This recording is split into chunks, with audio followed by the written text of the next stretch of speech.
하루하루 치열한 삶을 살아가시는 성도님들에게 이 급변하는 시대와 동떨어진 그냥 현실 감각이 전혀 없는 성경 지식만은 전하고 있지는 않은지를 한 번 더 생각하게 됩니다. 그리고 교회 안에 머물러 있는 목사로 세상 물정 모르는 변화의 흐름을 읽지 못한 채 고리타분한 설교를 하고 있지는 않은가, 이제 그런 생각을 하면서 먼저 설교를 다시 한번 생각하게 되거든요. 근데 요즘은 좀 다르게 생각하는 것이 하나 있습니다. 요즘 제가 설교를 준비하면서 어떤 생각을 하냐면요, 어떤 설교를 하느냐라고 하는 그 설교의 내용보다 제 자신이 어떤 사람이 되고 있느냐라고 하는 제 자신에 대한 변화와 성숙을 조금 더 생각하게 됩니다. 설교는 혀가 아니라 삶으로 전하는 거지 않습니까? 그러니까 단순히 혀로 잠깐의 위로를 전하는 것이 아니라 삶을 담아 내 삶을 통해서 말씀을 전함으로 영혼이 거듭나고 새로워지는 것이잖아요. 그래서 설교를 하는 제 자신이 얼마나 변화되고 있는지, 얼마나 성숙되기 위해 내면의 영적 성장과 성숙을 위해 얼마나 애쓰는지를 이제는 더 많이 생각하게 되었습니다. 유창한 설교, 화려한 내용보다 제 자신의 변화가 훨씬 더 중요하다는 것을 점점 깨닫거든요. 그런데 애쓰고 노력하지만 제 자신의 변화, 영적 성숙과 내면의 변화를 위해 애쓰지만 참 어렵다는 것을 실감하게 됩니다. 부단히 애쓰고 노력하는데요. 그래서 더 느끼게 되는 게 인간의 노력으로는 참 어렵구나라고 하는 것을 깨닫고 하나님의 성령의 도우심, 그러니까 성령의 온전히 충만함, 성령이 나를 인도해 주시고 도와주셔야만 내가 변화될 수 있고 성숙될 수 있다라고 하는 것을 점점 실감하고 있습니다. 어쩌면 오늘 함께 예배 드리시는 사랑하는 성도님들은 세상을 살면서 얼마나 고단하고 힘이 드십니까? 목사인 저는 교회 안에 있는 존재인데, 교회 안에 있는 저도 이렇게 성령의 인도하심 따라 사는 것이 이렇게 어려운데 바쁜 일상을 살아가시는 성도님들의 삶이 얼마나 힘들까를 생각합니다. 오늘 함께 예배하시는 사랑하는 성도님들의 삶에 내 힘, 내 노력, 내 의지보다 성령님께서 사랑하는 성도님들을 주장해 주시고 인도해 주시고 이끌어 주시는 것을 경험하고 온전히 성령님을 의지하는 저와 여러분 되기를 주님의 이름으로 축복합니다. 하나님의 영이 임하면, 그러니까 성령님이 임하면 성령님은 그 공동체를 살리십니다.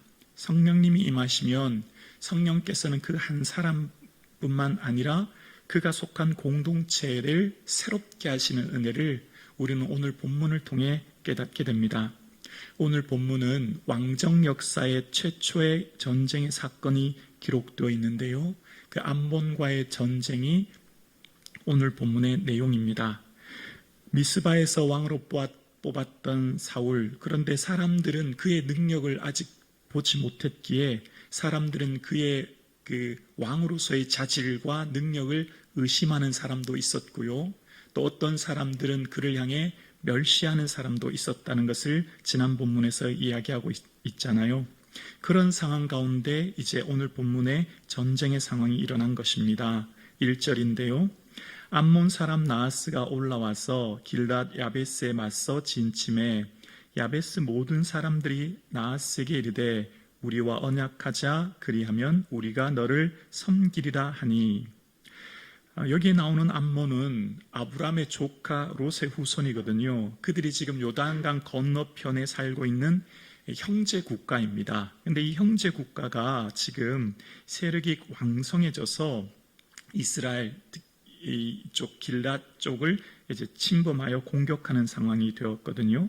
왜 그러냐면 예전에 사사기에 보면 길랏 사람 입다가 암몬 사람을 패퇴시킨 적이 있거든요. 그들을 침공하여 무너뜨린 적이 있거든요. 아마 그들이 지금 암몬 사람이 과거의 그 수치를 기억하고 안 갚으면 해야 되겠다, 그때 치욕을 다시금 떨쳐버리고 복수해야 되겠다, 그런 생각으로 공격해왔다는 것을 알게 됩니다. 그래서 지금 이들이 공격해온 것은 길르앗 야베스 지역입니다. 또한 이곳은 북쪽인 헷 족속과 아람으로 올라가는 무역로이기 때문에 이 암몬 족속에는 굉장히 중요한 요충지였거든요. 그래서 지도를 통해서 한번 그 위치를 한번 볼까요? 그들이 지금 있는 위치는 길랏 야베스는 암몬 족속이 살고 있는 쪽의 북쪽이고요. 그쪽에 살고 있는 쪽으로 이제 지금 공격해온 상황이 됩니다. 그런 상황에 오늘 본문에 이제 기브아에 있는 사람들이 소식을 듣고 베색에서 나가 그들과 전쟁하는 내용이 오늘 본문의 내용이거든요. 그런데 이제 이 길랏 야베스에 도착한 이스라엘 이 암몬 사람이 뭐라고 말하냐면 2절인데요. 이렇게 말합니다. 암몬 사람 나하스가 그들에게 이르되 내가 너희 오른 눈을 다 빼야 너희와 언약하리라. 내가 온 이스라엘을 이같이 모욕하리라 라는 내용이 납니다. 암몬 왕 나하스가 길랏의 수도인 야베스에 와서 그들에게 조건부 항복할 것을 이야기하는데요. 너희가 멸절당하든지 아니면 항복해라. 근데 항복의 조건은 오른 눈을 빼는 것이라고 엄청난 수치와 모욕을 줍니다. 왜 오른 눈이었을까요? 당시 역사가 요세푸스는 유대 고대사에서 이런 얘기를 합니다. 그때 당시 군인들은 방패를 들게 되는데요. 방패를 왼손에 들면 왼쪽 눈을 가리고 오른쪽 눈으로 적진을 본다는 겁니다. 그런데 오른 눈을 빼게 되면 더 이상 앞을 볼 수 없는 용사로서 무능해지는 사람이 되죠. 활을 쏴도 그렇지 않습니까? 활을 쏘아도 오른 눈이 필요하지 않습니까? 그렇기 때문에 오른 눈을 뺀다고 하는 것은 더 이상 용사로서는 가치가 없는, 그러나 오른 눈을 빼면 아직 한쪽 눈이 있기 때문에 농사는 지을 수 있죠. 그래서 어떻게 해요? 조공은 바치되 용사로는 더 이상 반란을 일으키지 않도록 하기 위함이라는 것을 봅니다. 이스라엘 입장에서 보면 엄청난 굴욕의 사건입니다. 이제 그들이 닥친 이 문제 때문에 길랏 야베스에 있는 장로들이 이래 동안 말미를 달라는 내용이 3절에 나옵니다. 3절이요. 야베스 장로들이 그에게 이르되 우리에게 이래 동안 말미를 주어 우리가 이스라엘 온 지역에 전령들을 보내게 하라. 만일 우리를 구원할 자가 없으면 내게 나아가리라 하니라. 싸움 한번 제대로 하지 못하고 두려움에 떨었던 그들이 이제 암몬 왕에게 일주일간 말미를 시간을 달라고 얘기합니다. 그런데 암몬 왕은 어쩐 일인지 말도 안 되는 이런 요구를 들어줍니다.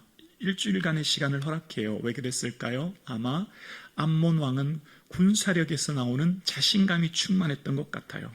저들이 지금 일주일 만에 무슨 군사를 소집할 수 있겠어?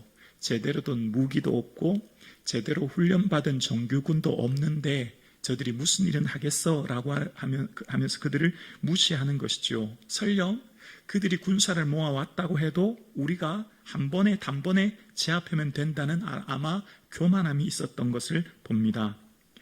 그렇게 길랏 야베스의 장로들이 일주일간의 시간을 달라고 말하면서 구원할 자를 찾겠다라고 이야기합니다. 오늘 함께 예배드리시는 사랑하는 성도님, 하나님이 이끄시는 역사의 위기는 하나님의 살아계심을 경험할 때입니다. 성도님의 삶에 만나는 문제와 어려움은 하나님이 어떤 분인가를 내 삶으로 보여주는, 증명할 때입니다. 성도에게 있어 위기는 절망의 순간이 아니라 반드시 하나님이 개입하시고 함께 하셔서 나로부터 하나님의 영광을 드러내는 사건임을 우리는 믿습니다. 오늘 본문이 그것을 증명해 주고 있거든요. 그래서 오늘 본문의 이런 사건 속에 이제 기브아로 전령들을 보내는 사건이 등장합니다. 4절이요. 이에 전령들이 사울이 사는 기브아에 이르러 이 말을 백성에게 전하매 모든 백성이 소리 높여 울더니, 전령들이 여러 지역으로 가면서 특히 기브아에 간 이유는 사울이 그곳에 살고 있기 때문이죠. 사울의 고향 아닙니까? 사울이 얼마 전 왕으로 기름 부었기 때문입니다.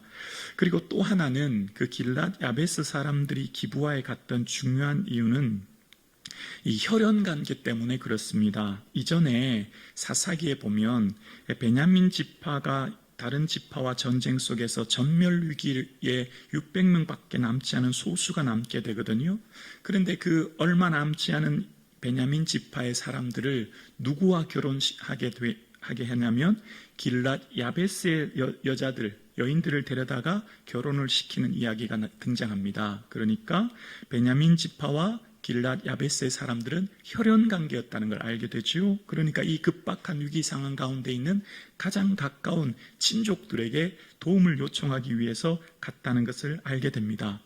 근데 오늘 본문 4절 후반부에 보면 모든 백성이 소리 높여 울더니라는 표현이 나와요. 소리 높여 울었다라는 표현이 오늘 본문에 등장하는데, 이전에 사사시대에 어려움이 생기면 이스라엘 백성들이 항상 하는 태도가 있거든요. 적들이 침범해 온다든지 전쟁과 위기 상황을 만나면 이스라엘은 항상 이렇게 태도를 보였습니다. 여호와께 부르짖었더라. 언제나 문제가 생기면 이스라엘이 하는 태도는 하나님 도와주세요, 지금 적들이 쳐들어왔어요 라고 하는 하나님께 부르짖음이었거든요. 근데 오늘 본문에는 그런 부르짖음의 모습이 등장하지 않고 소리 높여 울었더니 라고 이야기합니다. 여러분, 우리 인생의 진정한 문제는 위기가 문제가 아니라 위기 상황 가운데 기도하지 못하는 게 진짜 위기입니다. 우리 상황 가운데 고난이 문제가 아니에요. 우리 상황 가운데 닥친 문제가 우리를 어렵게 하는 게 아닙니다. 성도의 진정한 위기는 문제를 만났을 때 기도하지 못하는 것이 우리를 절망하게 하고 우리를 무너뜨리게 하는 겁니다. 그래서 우리 성도들이 어려움과 고난을 만났을 때 하나님께 부르짖는 것, 왜 이들이 울고 있죠? 미래를 이미 패배로 바라보고 있기 때문입니다. 그러나 기도하는 사람, 언제나 문제와 어려움을 만났을 때 하나님께 기도하는 사람은 기도할 때 미래를 승리로, 미래를 은혜로, 미래를 영광으로 보게 하시거든요. 이게 기도의 힘입니다. 기도하지 않으면 그 환경만 봐요. 그 문제만 봐요. 그 사건만 봐요. 그러니 당연히 두렵지요.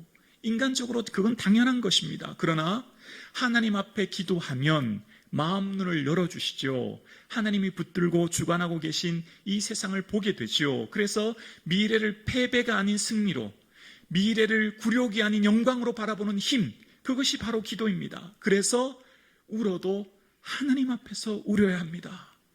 문제를 만났을 때, 위기를 만났을 때 울어도 하나님 앞에 가슴을 찢고 울어야 합니다. 하나님 도와주세요. 하나님, 이 위기와 어려움이 있습니다 라고 울부짖는 것, 이렇게 우는 것, 그것이 바로 하나님의 사람이죠. 오늘 예배하는 사랑하는 성도님, 위기와 어려움을 만났나요?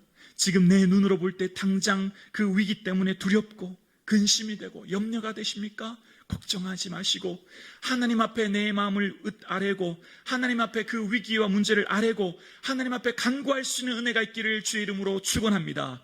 기도의 힘은 우리의 마음을 담대하게 해주실 뿐만 아니라 마음 눈을 열어주셔서 우리의 주실 미래를 소망으로 바라보게 하시고 하나님의 역사로 바라보게 하므로 오늘 현재의 삶을, 능력의 삶을 살게 할 줄로 우리는 믿습니다. 기도밖에 없어요, 여러분. 우리를 도와주실 분은 하나님밖에 없어요. 우리의 진정한 힘은 주님이십니다. 그 주님을 바라보는 이 아침 되기를 소원합니다. 그때 사람들의 말을 사울이 듣게 되지요. 5절입니다. 마침 사울이 밭에서 소를 몰고 오다가 이르되 백성이 무슨 일로 우느냐 하니 그들이 야베스 사람의 말을 전하니라. 제일 먼저 이 암몬과의 전쟁 소식을 들어야 될 사울이 그 소식을 지금 누군가로부터 듣고 있다는 것은 아직 사울의 왕의 권위가 인정되지 못하는 상황이라고 하는 것을 엿볼 수 있죠. 어쩌면 모든 백성들의 존경과 지지를 좀 못 받고 있는 상황이라는 것을 오늘 본문을 통해 엿볼 수 있는 거예요. 자, 그런 상황 가운데 사울이 그 말을 들었을 때의 반응이 오늘 본문에 나오는데요. 반응은 6절인데 우리 6절은 함께 고백하실까요? 함께요. 사울이 이 말을 들을 때에 하나님의 영에게 크게 감동되매 그의 노가 크게 일어나. 아멘. 자, 기브아 사람들은 전쟁의 소식을 들었을 때 어떻게 했냐면 울었습니다. 왜 울었죠? 절망적인 상황 때문입니다. 전멸되든지 포로로 하친 조약을 맺으려면 눈을 빼어야 되니 얼마나 두렵고 고통스럽겠습니까? 자, 그런데 전혀 다른 반응이 등장합니다. 사울에게는 하나님의 영이 그에게 임하여 분노가 그에게 일어나기 시작했다라고 하면서 오늘 본문을 기록합니다. 하나님의 영은 성령님이잖아요. 성령님이 우리에게 함께 하시면 어떻게 될까요? 하나님의 마음을 느끼게 됩니다. 하나님의 마음을 공감하게 되는 거예요. 그래서 하나님이 기뻐하시는 일에 나도 기뻐하게 되고, 하나님이 분노하시는 그 일에 나도 분노하게 되는 것, 하나님의 마음과 나의 마음이 일치되는 것. 성령님은 이런 분이시죠. 성령님은 우리의 마음속에 하나님의 마음을 품게 하시고 하나님의 그 의도와 뜻을 헤아리게 하시는 것입니다. 왜 분노가 일어났을까요? 하나님의 이름이 훼손당하고 있고 하나님의 이름이 모욕당하고 있는 이 상황 때문입니다. 지금 이스라엘 백성들은 자신들의 눈이, 길랏 야베스 사람들은 자신들의 오른 눈, 그러니까 이 절망의 상황 때문에 울었다면, 지금 사울은 하나님의 이름이 모욕당하는 사건, 이것 때문에 지금 크게 분노하고 있다고 하는 것을 오늘 본문이 이야기하고 있는 것입니다. 그래서 그 하나님의 성령이 충만하여 감동되어 하나님의 마음을 느낀 그는 하나님의 주시는 그 거룩한 분노, 그 거룩한 용기, 의로운 분노가 그 마음에 일어났다는 것을 알게 되어요. 하나님께서는 하나님의 이름이 모욕당하는 것을 견딜 수 없어 하신다는 걸 알게 되죠. 이스라엘 백성들을 가나안 땅에 들이시는 것도, 솔로몬 성전을 건축하는 것도 늘 말씀의 중간은 내 이름을 위하여 라고 끊임없이 말씀하셨거든요.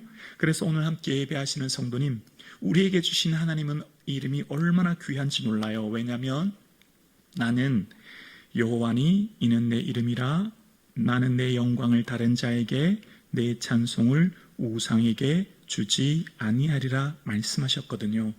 하나님의 이름을 우리에게 주신 것, 이름은 그 존재 그 자체 아닙니까? 하나님 당신을 우리에게 주셨고 하나님 그 당신이 우리와 함께 하시는 겁니다.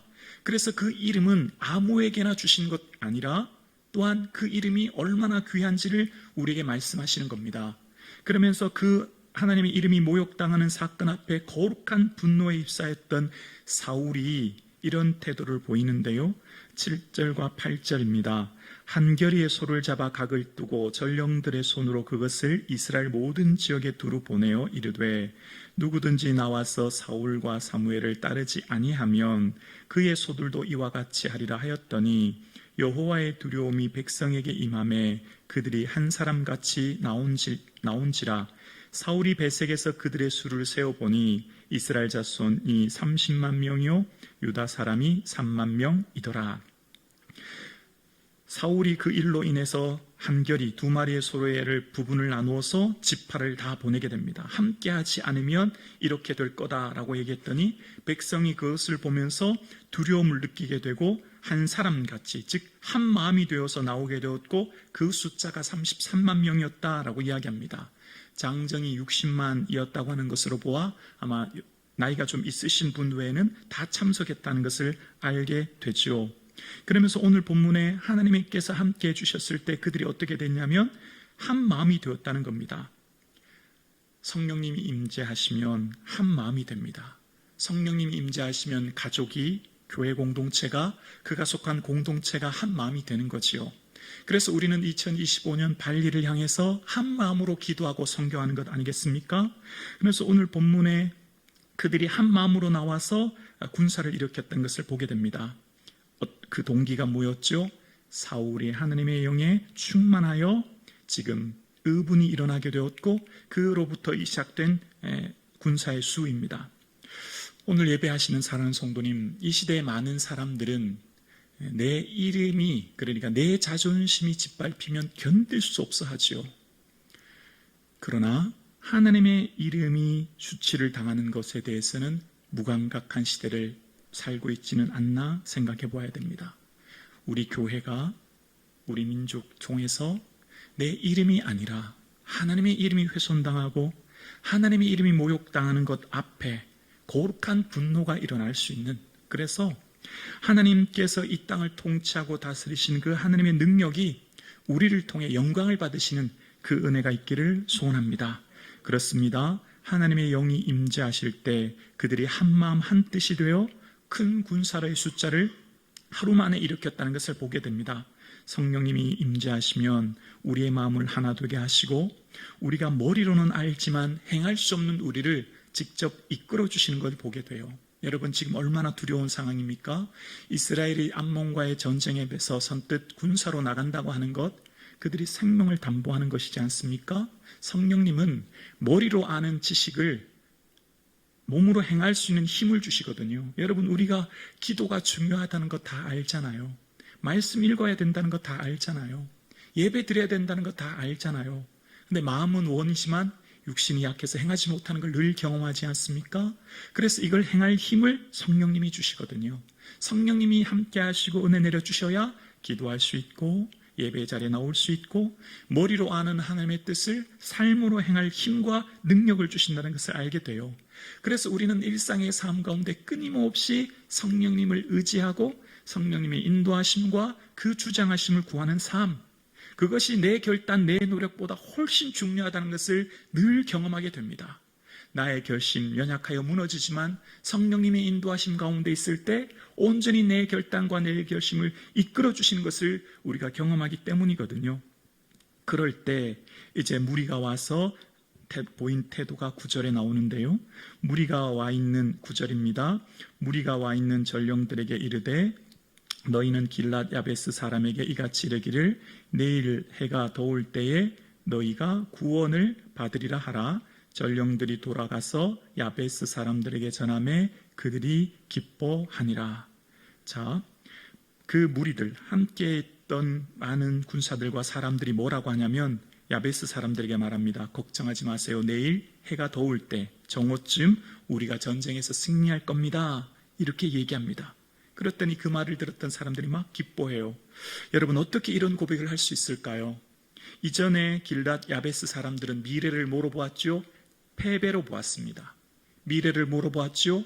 그들의 삶의 두려움으로 보았습니다. 그러나 성령님이 임재하시면 미래를 승리로 바라봅니다. 성령님이 임재하시면 미래를 하나님이 주시는 소망으로 바라봅니다. 왜죠? 전쟁의 승리는 하나님이 하시는 것이거든요. 그들의 힘과 능력 없어도 괜찮아요. 하나님이 결국 전쟁에서 승리케 하시는 분은 하나님이시거든요. 오늘 예배하는 성도님들 마찬가지입니다. 동일한 사건 가운데서도 성령님이 임재하실 때 우리에게 소망으로 미래를 바라보게 하시고 어떤 어려움 속에서도 능히 이길 힘을 성령께서 주시는 줄로 믿습니다. 그래서 우리가 살아가는 이 삶 가운데에서 사건과 문제보다 더 크신 주의 성령님을 의지할 때 그 성령님의 임재를 받은 사람들은요, 공동체를 기쁘게 해요. 여러분, 오늘 9절 후반절 보세요. 마지막에 그들이 뭐라고요? 9절 마지막에 그들이 기뻐하니라. 성령의 사람에게는요, 그 주변의 사람이 늘 기뻐요. 왜일까요? 소망을 선포하거든요. 믿음으로 언어를 선포하거든요. 아무리 현실의 삶이 어렵고 힘들어도, 아무리 현재의 조건과 상황이 불가능해 보여도 믿음의 사람은, 성령의 사람은 소망을 선포하기에 그 공동체가 기쁨의 공동체가 되는 것입니다. 그렇습니다. 그들은 한나절 만에 반드시 내일 해가 더울 때 우리를 승리하게 할 것이다 라고 믿음의 언어를 선포합니다. 농사 짓던 사람들, 목축하던 사람들, 기능공, 목공, 제대로 된 정규군도 아닙니다. 제대로 된 무기도 없습니다. 기본적인 전략과 전술에 대한 이해도 없습니다. 그들에게서는 전쟁에서 승리한다고 하는 것 거의 불가능에 가까운 상황이지만, 그러나 하나님이 함께 하시면 이길 것을 믿고 믿음의 언어를 선포하는 거예요. 믿음의 언어를 선포할 때 하나님께서는 그 믿음의 언어를 통하여 역사하시는 분, 너희 말이 내 귀에 들린 대로 너희가 못 들어간다고 하니 우리는 네피림족, 우리는 메뚜기 같다고 생각하고 가나안 땅 못 들어간다고 생각해? 그럼 내 말이 너희 귀에 들린 대로 못 들어갈 거야. 그러나 그들은 우리의 밥이라. 여호와께서 우리와 함께 하시면 우리가 들어갈 것이다. 믿음의 언어를 선포하라. 그러면 여호수아와 갈렙처럼 들어간다. 여러분, 오늘 예배하는 사랑하는 성도님, 믿음의 언어를 선포할 수 있기를 주님의 이름으로 축원합니다. 지금 비록 환경과 조건과 상황이 어렵지만 괜찮아. 나는 할 수 없지만 하나님은 하신다. 내 인생의 주관자 되신 하나님이 반드시 일을 이루신다. 지금 내 삶 가운데 있는 그 불확실한 상황과 염려 상황 가운데 주님께서 이루실 줄 우리는 믿는다. 얘들아 걱정하지 마라. 우리 가정 하나님 책임져 주신다. 아들아 걱정하지 마라. 내 인생 하나님이 붙들고 계시오. 두려워하지 마라. 믿음의 언어를 선포할 수 있기를 소원합니다. 그래서 그들이 믿음의 언어를 선포하며 하나님 앞에 나아갑니다. 그래서 10절에 말합니다. 야베스 사람들이 이에 이르되 우리가 내일 너희에게 나아가리니 너희 생각에 좋은 대로 우리에게 다 행하라 하니라. 이제 야베스 사람들은요, 이제 기만전술인 거죠. 당신들 좋은 대로 행하라고요. 마치 항복하여 자포자기한 것처럼 적을 방심하도록 하는 것입니다. 어쩌면 이들이 이렇게 방심하도록 하는 사이에 하루 동안에 놀라운 일들이 일어나죠. 하루에 놀라운 역전이 일어나는 것을 보게 됩니다. 11절입니다. 이튿날 사울이 백성을 3대로 나누고 새벽에 적진 한가운데로 들어가서 날이 더울 때까지 암몬 사람들을 치매 남은 자가 다 흩어져 둘도 함께한 자가 없었더라. 아멘. 여러분, 신기한 내용이 나와요. 조금 전에 그들이 뭐라고 그랬죠? 내일 해가 더울 때에. 그들이 뭐라고 했죠? 믿음으로 선포한 때가 내일 해가 더울 정오 때라고 분명히 얘기했죠? 오늘 본문 11절 다시 한번 볼까요? 11절, 오늘 본문은 전쟁의 상황을 얘기하고 있는 거예요. 새벽 어둠이 시작되어 밝을 때 전쟁을 시작되었습니다. 3대라고 하는 말은 아마 중앙과 좌우로 나눴던 것 같아요. 사울이 중앙을 돌파하는 것 같아요. 아마 상계 작전 같아요. 적을 둘로 쪼개고 2가 4가 되고 4가 8이 되어서 흩어버리는 작전이요. 그런데 그때 어떤 일이 일어나면 11절 중간에 다시 보면 새벽에 적진 가운데로 들어가서 날이 언제요? 더울 때까지. 그때 암몬 사람을 치매 남은 자가 다 흩어져서 둘도 함께한 자가 없었다. 정오 때 승리했다는 겁니다. 조금 전에 뭐라고 했죠? 날이 더울 그때에, 정오 때, 그때 하나님 우리를 승리하게 해주실 것이다 라고 말씀하신 대로, 너희 말이 내 귀에 들린 대로, 믿음의 선포를 한 대로, 너희들의 삶 그 믿음대로 오늘 본문이 증명하고 있는 겁니다. 하나님께서 어떻게 역사하시는지, 하나님께서 믿음으로 살았던 그들의 삶 가운데 실제 그들의 전쟁에서 어떻게 승리하고 계신지를 오늘 본문이 분명하게 증명하고 있는 것입니다. 비록 그들의 삶 가운데 어려운 위기와 문제로 두려움의 상황 가운데 있었지만 하나님 말씀에 순종하여 믿음의 언어로 선포하고 나아갔던 그들 속에 불가능해 보이는 현실을 뚫고 승리하게 해주시는 이스라엘 백성들을 보게 됩니다. 함께 예배하시는 사랑하는 성도님, 주님이 우리와 함께하고 계세요. 우리의 아버지는 하나님이세요. 하나님은 천지를 창조하신 분이십니다. 말씀 한마디로 빛이 있으라 하심에 빛이 있었던 분입니다.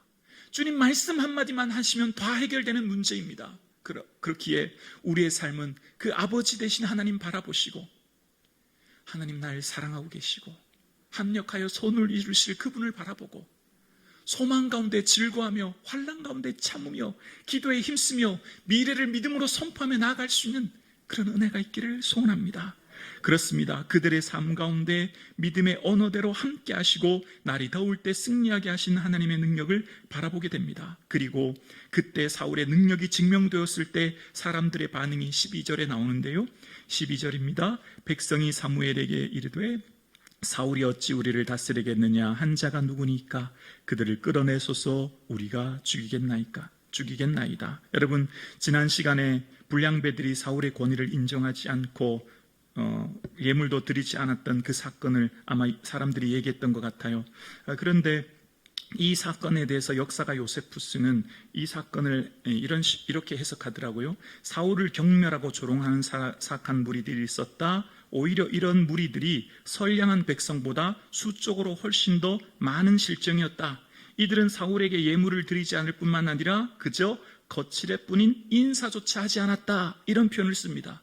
사울이 얼마나 모욕감과 수치를 느꼈겠습니까?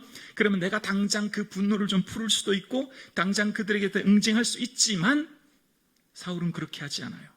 그들을 오히려 품습니다. 왜 그럴까요? 아주 중요한 고백이 13절에 나오는데요. 자, 이것이 오늘 본문의 가장 핵심 구절이고 주제입니다. 우리 함께 고백하겠습니다.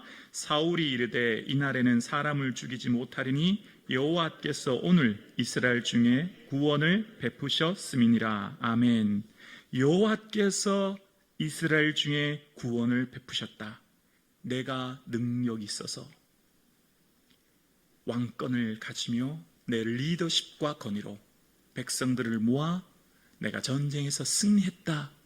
아니요, 하나님께서 이 전쟁에서 승리하게 하셨다. 이게 성령의 사람의 고백입니다. 성령의 사람은 내가 했다. 아니요, 주께서 이루셨다. 그럴 것이 오늘 본문 전체를 보면요, 암몬 족속이 쳐들어왔을 때 여호와의 영이 사울에게 크게 임하셨고, 여호와께서 두려움을 백성에게 주셨고, 여호와께서 전쟁에서 승리하셨음을 오늘 본문이 기록하고 있거든요. 그래서 믿음의 사람들은 오늘 본문의 사건을 읽을 때 역사를 주관하시는 하나님인 것을 고백하게 됩니다. 우리의 사람의 관점으로 오늘 본문을 읽으면요, 역사를 인도하시고 문제를 해결하시며 모든 사건을 푸시는 하나님이 하시는 사건으로 오늘 본문을 볼 수 있는 것이죠. 하나님의 일하심 앞에 인간은 감히 어떤 사람도 교만할 수 없습니다. 그래서 우리는 오직 겸손할 수밖에 없는 것이거든요. 그래서 지난 시간부터 오늘까지 오늘 15절에도 계속해서 여호와 앞에서라는 단어가 반복됩니다.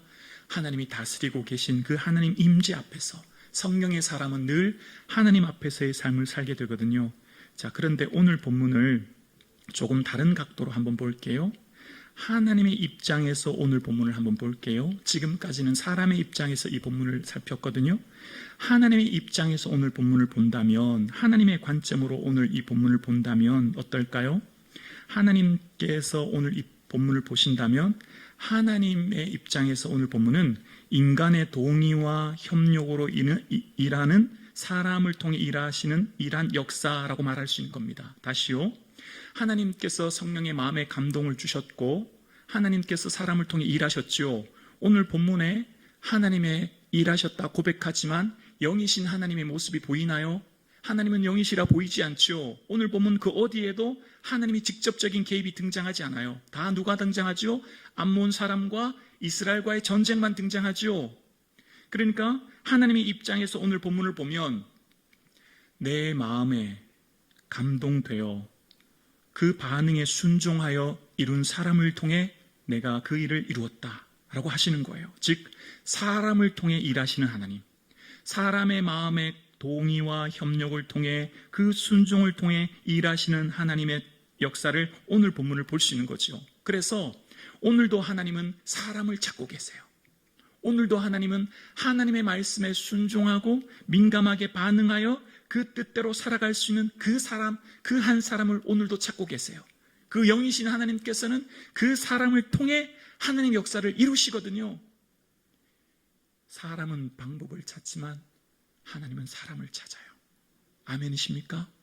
그래서 그 하나님의 마음을 내 마음으로 느끼는 사람, 하나님의 마음이 내 마음이 된 사람, 그 의분을 가진 사람, 그 사람이 모세였죠. 금송아지 사건 앞에서 돌판을 던지며 그들에게 진노했었고, 그 사람이 느헤미야였죠. 느헤미야 당시 많은 귀족들이, 많은 민장들이 고리 대금업으로 자기 배를 부릴 때 그들을 향해 크게 노했죠. 예수님도 마찬가지였죠. 성전에서 비둘기 파는 그들을 향해서 진노하셨죠. 오늘 하나님께서는 하나님의 마음을 품을 사람을 찾고 계신 거예요. 하나님의 그 마음, 그 의로운 분노, 하나님의 그 사랑, 그리고 그 사랑으로 향해 선포할 사람을 오늘도 찾고 계신 겁니다. 오늘 어쩌면 이 시대는 의로운 분노가 사라진 시대 같아요. 남이 어떻게 되든 상관없는 시대, 국가가 어떻게 되든 상관없는 시대, 그저 나만이라고 하는 나 개인에게 집중되어 있는 이 시대에 하나님께서는 하나님 마음을 품고 공동체를 보게 하시고 국가와 민족을 보게 하심으로 하나님을 향한 거룩한 의분을 품게 하셔서 하나님의 영광을 드러내고자 할 그 한 사람을 오늘을 주님은 찾고 계신 거죠. 오늘 함께 예배 드리시는 사랑하는 성도님, 하나님의 성령께서 여러분에게 끊임없이 마음의 감동을 불어넣어 주십니다. 파도처럼 우리에게 끊임없이 하나님의 마음과 그 뜻을 알게 하시고 하나님의 여러분의 그 뜻에 이끄셔서 하나님이 여러분의 반응을 기다리고 계십니다. 너 나를 위해 그 일 할 수 있겠니? 라고 말씀하시면서 하나님께서는 끊임없이 우리의 생각 속에 파도와 같이 주의 뜻을 불어넣어 주십니다. 그때 민감하게 반응할 수 있는 저와 여러분 되기를 주의 이름으로 축원합니다. 내가 누구를 보냈고 누가 나를 위해 갈고 탄식하신 하나님 앞에 주님 제가 그 일 하겠습니다. 주님 제가 그 아픔 덜어드리겠습니다. 제가 주님의 그 짐 덜어드리겠습니다. 제 시간과 제 물질을 들여 주님의 필요를 채우겠습니다. 고백할 수 있는 하나님이 찾으시는 그 한 사람이 바로 내가 되는 은혜가 있기를 주의 이름으로 축원합니다.